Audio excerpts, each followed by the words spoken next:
I arriba l'estiu, s'acaba l'escola i comencen els tradicionals i seguidíssims casals d'estiu, la solució perfecta per mantenir nens i nenes ocupats mentre els pares treballen i fer que aquests gaudeixin d'unes vacances plenes de jocs, esport i amics. Ens acostem a un dels més seguits a la nostra comarca.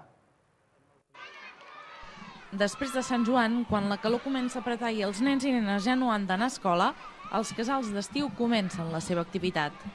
És la fórmula perfecta per aparcar els més petits de la casa mentre els pares treballen i fer que s'ho passin d'allò més bé. El casal comença, intentem sempre que sigui de seguida que acaba l'escola, tot i que aquest any ha sigut el 25, vam acabar el 22, i acaba el 30 de juliol. Dura 5 setmanes i un dia. El CN Caldes és un exemple de les moltes escoles d'estiu que hi ha a la comarca.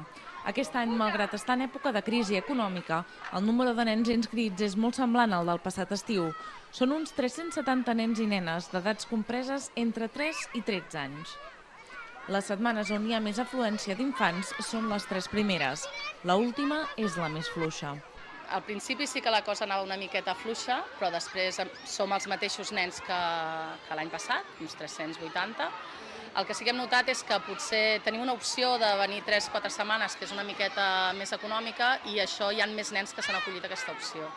També hem notat una baixa a la tarda. L'any passat teníem uns 150 nens a la tarda i aquest any som sobre els 110, una cosa així. Però bàsicament no ha sigut massa. Monitors tenim els mateixos i tota la infraestructura ha estat la mateixa. Per norma general, els grups dels nens més petits són els que tenen un volum més gran i per això fan falta molts més monitors per donar l'abast. La diferència d'edat entre els nens que participen d'aquestes escoles d'estiu és important tenir-la en compte, especialment pel que fa a les activitats que es trien i a la manera com s'enfoca el temps que es dedica a ells. Durant tot l'estiu es treballen activitats relacionades amb el centre d'interès seleccionat i així els nens estimulen i aprenen nous conceptes. Els petits, aquests primers dies de casal, han estat treballant els pirates. Durant aquesta setmana hem estat treballant la setmana dels pirates i el mar. Ha consistit en, primer de tot, sempre fer converses i que ells ens expliquessin sobretot què coneixien del mar, dels pirates, i a partir d'aquí explicaven contes coneguts per ells, com la Sirenita, o no tan coneguts com el Met i els pirates. I a partir d'aquí també vam inventar fins i tot un conte. I un cop ja hem fet la base de saber què era el mar, què podíem trobar dintre el mar, què són els pirates, també ens van proposar de fer una peixera. Hem anat a buscar pedres pel bosc, per aquí al Sorral, després hem fet les onades a partir de paper de seda, hem pintat el fondo amb pintura de dits i ara l'elaboració que estàvem fent ara era penjar els peixos que ens quedaven per penjar i acabar de guarnir la peixera. Estic treballant als pirates i al mar. Hem fet una gossa de pirates amb una calavera i una cartolina negra, perquè m'ho passo molt bé. Els monitors asseguren que no és una tasca fàcil mantenir l'atenció dels més petits mentre realitzen els tallers. Costa molt que estiguin assentats, a part fa molta calor i vulguis que no, ells tenen aquí la idea d'anar a la piscina, ja venen amb la intenció. I clar, veuen que hem de fer activitats, sí que tenen molta il·lusió de fer-les, però a la vegada, depèn de quin taller, si volem posar un grau de dificultat, veiem que ens costa bastant i la feina hem de fer nosaltres. I intentem sempre fer tallers molt senzillets, que puguin participar molt ells, perquè així se senten molt més creatius. Tot i així, és un públic fàcil de captivar. Amb l'efecte dels monitors i activitats que els distreguin, els petits s'ho passen d'allò més bé. Els nens petits estan encantats amb les activitats, els grans és més difícil. Per això intentem fer menys tallers i fer més jocs esportius, tenis, futbol, bàsquet, intentem fer tot tipus d'esports. Futbol, bàsquet, voleibol, tenis... Les activitats esportives són les que millor acullen els més grans de l'escola d'estiu. A part de les activitats esportives que hem dit a les pistes de futbol i de bàsquet, a part de futbol, bàsquet, voleibol, piscina, natació i tot això, a part tenim el tenis, que fa 4 anys o així que hem començat. Ho fan majoritàriament els grans, però ho fem a partir de P5. Els monitors són monitors especialitzats en el tenis, perquè en saben molt més que els monitors normals d'aquí, del casal, i això, que els encanta i que normalment, des que fem tenis, s'han apuntat molts nens a fer extraescolars de tenis.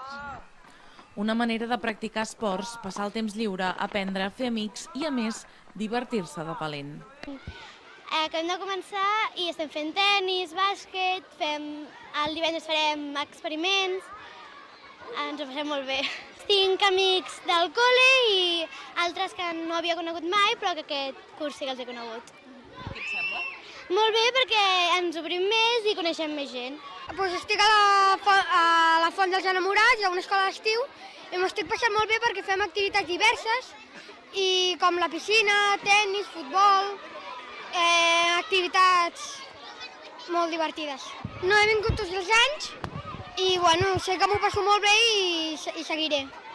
Ara bé, l'activitat estrella per tots, petits i grans, és la piscina i els jocs d'aigua.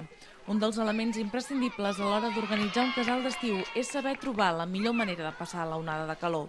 Intentem per primeres hores aprofitar la pista de futbol i la pista de tennis, que no toca gaire el sol, i intentem vindre a les hores de piscina a partir de les 11 a les 12, que és quan fa més calor. Les hores de piscina intentem fer bastants dies lliure, però un cop a la setmana, 2 cops a la setmana fan jocs d'aigua. Per exemple, fan relleus a l'aigua, hem comprat porteries de futbol, canastes, de la red de vòlei i intentem fer jocs dintre l'aigua. Després també fem jocs fora, a la pista de futbol i de bàsquet, amb globus, intentem fer gincames, perquè omplin galledes, perquè es mullin i es refresquin tot el dia. És imprescindible també que els nens vagin ben equipats amb gorres per evitar insolacions i amb roba de recanvi per si es mullen. I també és molt important que es posin crema protectora del sol per no cremar-se. Tot i així, per passar la calor, res millor que una bona capbussada amb els teus amics i amigues. M'estic passant molt bé aquí a l'escola d'estiu i tinc molts amics, m'agrada molt jugar a tennis, a bàsquet i aquí a la piscina. Volia començar l'escola d'estiu perquè puc conèixer molts més amics i em puc banyar més, jugar.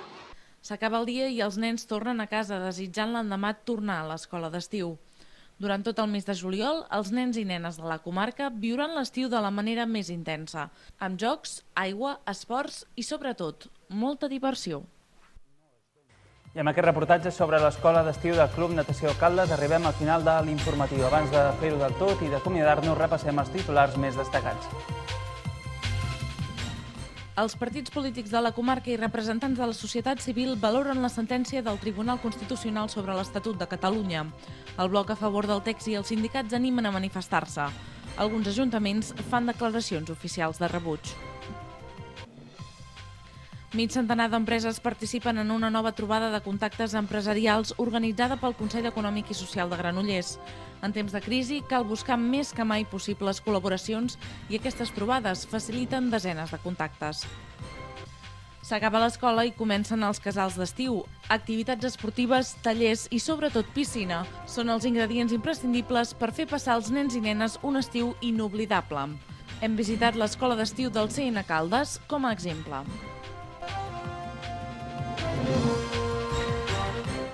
I ara sí, acabem. Els deixem amb la previsió meteorològica pels propers dies, pel cap de setmana, el primer cap de setmana del mes de juliol, i amb una nova edició del programa de tertúlia i debat del canal català Vallès Oriental, tal com raja. Nosaltres, al Redacció Vallès Oriental, tornarem dilluns, com sempre, a partir de 8:45, amb més notícies vallesanes. Que tinguin un bon cap de setmana. Que vagi bé.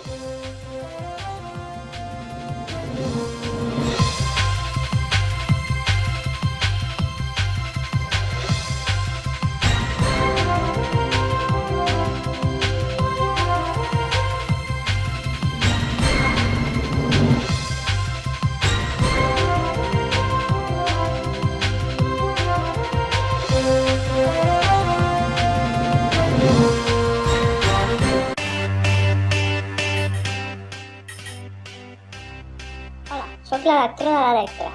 Aquest any us donaré consell per estalviar i fer un ús eficient, segur i sostenible de l'energia. Seguiu-me al meu blog energiaeficient.blogspot.com.